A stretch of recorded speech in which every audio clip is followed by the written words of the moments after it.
जय हिंद। आज का हमारा टॉपिक है भूगोल।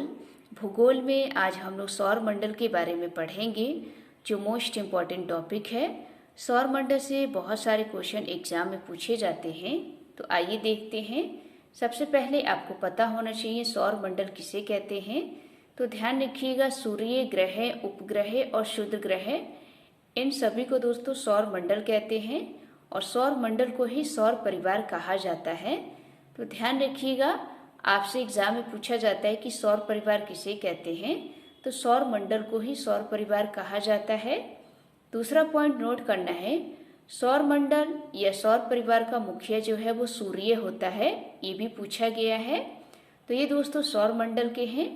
अब हम लोग सौर मंडल में जो 8 ग्रह हैं उनके बारे में देखेंगे। तो यहाँ पर हमने 8 ग्रहों के नाम लिखे हैं।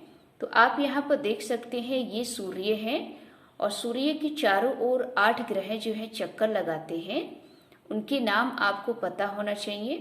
पहला ग्रह दोस्तों बुध है, फिर शुक्र, पृथ्वी, मंगल, बृहस्पति, शनि, अरुण और वरुण। इन ग्रहों के नाम जो है आपको क्रम से पता होना चाहिए। शुरू के जो 4 ग्रह हैं, बुध, शुक्र, पृथ्वी और मंगल, ये दोस्तों आंतरिक ग्रह कहलाते हैं।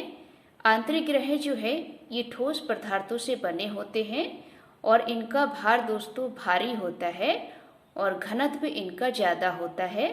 तो सिंपल सी बात है, जब आंतरिक ग्रह ठोस पदार्थों से बनेंगे तो इनका भार कैसा होगा, भारी। अगर भारी ग्रह होंगे तो इनका घनत्व भी दोस्तों ज़्यादा होगा। तो इनके पॉइंट कुछ नोट करेंगे। उसके बाद बाकी के जो 4 ग्रह हैं ये दोस्तों बाह्य ग्रह कहलाते हैं। बाह्य ग्रह में बृहस्पति, शनि, अरुण और वरुण, ये 4 ग्रह आते हैं। बाह्य ग्रह दोस्तों गैसीय पदार्थों से बने होते हैं और ये हल्के ग्रह होते हैं। इनका घनत्व दोस्तों कम होता है। तो जाहिर सी बात है, अगर कोई ग्रह गैसीय पदार्थों से बने होंगे तो उनका भार कैसा होगा, हल्का, क्योंकि आप जानते हैं गैस तो हल्का होता है। तो गैसीय पदार्थों से बने ग्रह जो हैं उनका भार हल्का होता है और इनका घनत्व भी दोस्तों कम होगा। तो ये 2 पॉइंट नोट करेंगे बाह्य ग्रह और आंतरिक ग्रह के बीच में। उसके बाद दोस्तों इन ग्रहों के बीच में कुछ क्षुद्र ग्रह भी पाए जाते हैं। तो क्षुद्र ग्रह 2 जगहों पर पाए जाते हैं। एक तो दोस्तों मंगल और बृहस्पति के बीच में और दूसरा दोस्तों वरुण ग्रह के पास। तो एग्जाम में पूछा जाता है कि मंगल और बृहस्पति के बीच में शुद्ध ग्रह है और एक ग्रह कहाँ पर है, तो ध्यान रखिएगा वरुण के बाहर। तो इनको नोट करके चलेंगे, क्योंकि पहला जो है शुद्ध ग्रह जो है ये मंगल और बृहस्पति में पाया जाता है, इसलिए इसको प्राथमिक पेटी। और दूसरा शुद्ध ग्रह दोस्तों ये वरुण ग्रह के पास पाया जाता है, इसलिए इसको द्वितीय पेटी कहते हैं। तो इन चीज़ों को नोट करेंगे। अब दोस्तों इन ग्रहों के भी उपग्रह हैं।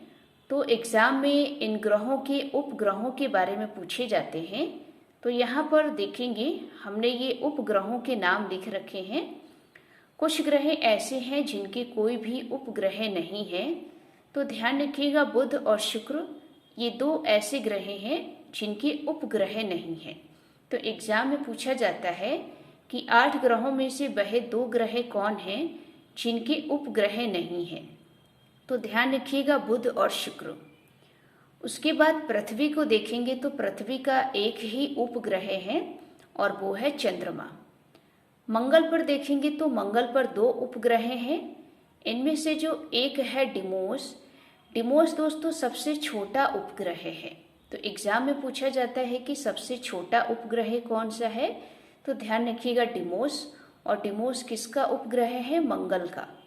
फिर आप देखेंगे बृहस्पति, बृहस्पति के 82 उपग्रह हैं। इनमें से जो गैनीमेड है ये सबसे बड़ा उपग्रह है।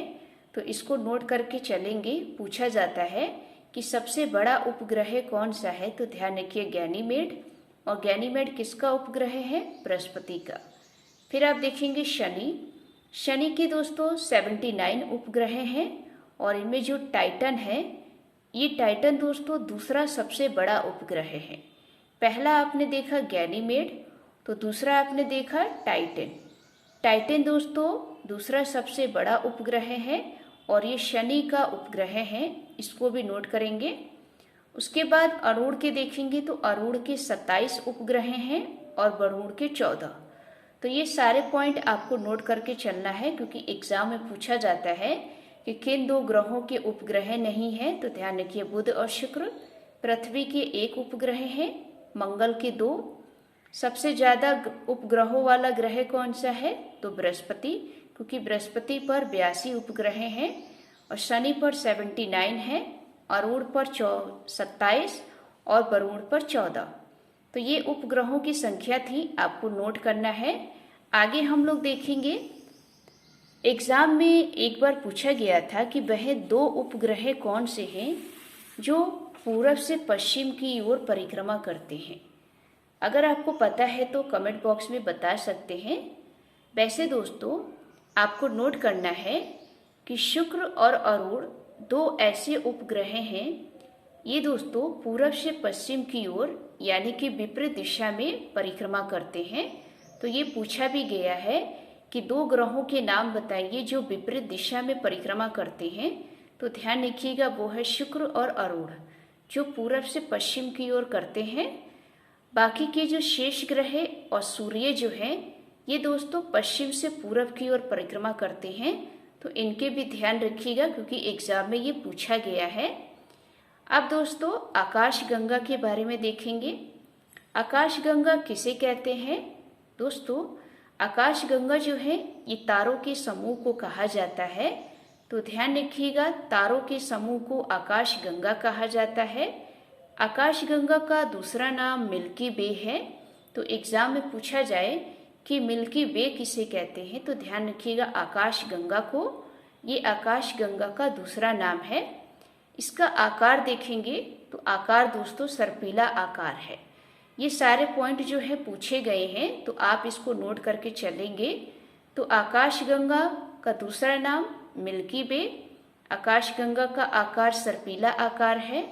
एक चीज नोट करिए, ये जो आकाशगंगा है, आकाशगंगा के केंद्र की परिक्रमा करने में सूर्य को 25 करोड़ वर्ष का समय लगता है। आप जानते हैं कि आकाशगंगा में केंद्र की परिक्रमा जो है सूर्य करता है। तो सूर्य को आकाशगंगा की केंद्र की परिक्रमा करने में 25 करोड़ वर्ष का समय लगता है। ये भी एग्जाम में पूछा गया है। और आप जानते हैं कि सूर्य एक तारा है और सूर्य दोस्तों पृथ्वी का सबसे निकटतम तारा है। ये भी पूछा गया है कि पृथ्वी का सबसे निकटतम तारा कौन सा है? तो सूर्य। और पृथ्वी का दूसरा सबसे निकटतम तारा कौन सा है? तो वो है प्रोक्सिमा सेंचुरी। ये दोनों पॉइंट नोट करके चलेंगे, आपसे एग्जाम में पूछा जाता है कि पृथ्वी का सबसे निकटतम तारा सूर्य और पृथ्वी का दूसरा सबसे निकटतम तारा प्रोक्सिमा सेंचुरी। उसके बाद दोस्तों ग्रहों के छल्ले देखेंगे, यानी कि आपने कुछ ग्रह ऐसे देखे होंगे जिन पर छल्ले होते हैं, यानी कि रिंग बने होते हैं।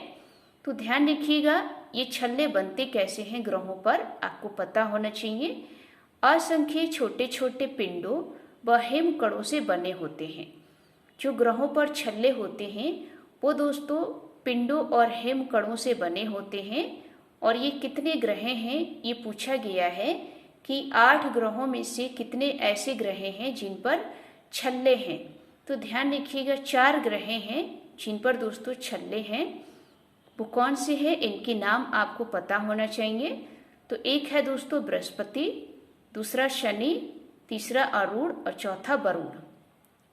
तो बृहस्पति, शनि, अरूण और वरुण, ये 4 ऐसे ग्रह हैं जो छल्ले में हैं, यानी कि रिंग ऑफ प्लैनेट है। बृहस्पति के दोस्तों 5 छल्ले हैं, शनि के 7 छल्ले हैं, अरूण के 9 छल्ले हैं और वरुण के 4 छल्ले हैं। तो एग्जाम में पूछा जाता है कि सर्वाधिक छल्लों वाला ग्रह कौन सा है, तो ध्यान रखिएगा अरूण। तो ये दोस्तों छल्लों के बारे में नोट करेंगे। अब दोस्तों शुद्ध ग्रह के बारे में देखेंगे। हमने पीछे पढ़ा था कि शुद्ध ग्रह जो है 2 जगहों पर पाए जाते हैं। एक तो आप देखते हैं कि जो प्राथमिक पेटी है उसको दोस्तों एस्ट्रॉयड बेल्ट कहते हैं। तो ये जो एस्ट्रॉयड बेल्ट है ये दोस्तों मंगल और बृहस्पति के मध्य में पाया जाता है। और दूसरा जो पाया जा रहा था शुद्ध ग्रह, वो दोस्तों क्यूपर बेल्ट कहलाता है। क्यूपर बेल्ट दोस्तों बरूड़ की कक्षा के बाहर है। आपने देखा भी था कि दो जगहों पर पाए जाते हैं शुद्ध ग्रह, एक तो मंगल और बृहस्पति के बीच और दूसरा बरूड़ कक्षा के बाहर। तो जो बरूड़ कक्षा के बाहर शुद्ध ग्रह पाए जाते हैं उनको क्यूपर बेल्ट कहते हैं। दूसरा नोट करिएगा, मोस्ट इम्पॉर्टेंट है, एक ग्रह था जिसका नाम था प्लूटो। ये जो प्लूटो ग्रह था ये दोस्तों बरूड़ कक्षा के क्या करता था, चारों ओर चक्कर लगाता था। लेकिन दोस्तों ये प्लूटो ग्रह जो है ये बरूड़ कक्षा के क्या कर देता था, काट देता था। तो एग्जाम में पूछा जाता है कि प्लूटो जो है किस ग्रह के चारों ओर चक्कर लगाता था। तो ध्यान रखिएगा बरूड़ ग्रह के, क्योंकि बरूड़ ग्रह के चारों ओर चक्कर लगाने के साथ ये बरूड़ ग्रह को क्या करते था, वो काट देता था। तो प्लूटो दोस्तों पहला शुद्ध ग्रह है, इसको भी नोट करके चलेंगे। और एक चीज और नोट करेंगे, इनमें जो एक सेरेस है, ये सेरेस दोस्तों सबसे बड़ा शुद्ध ग्रह है। तो इसको नोट किया है आपने। तो ये दोस्तों सौर मंडल के बारे में कुछ पॉइंट थे। तो आज की ये वीडियो आपको कैसी लगी? अगर अच्छी लगी हो तो वीडियो को लाइक करें, चैनल को सब्सक्राइब करें। मिलते हैं एक नेक्स्ट टॉपिक में। जय हिंद, जय भारत।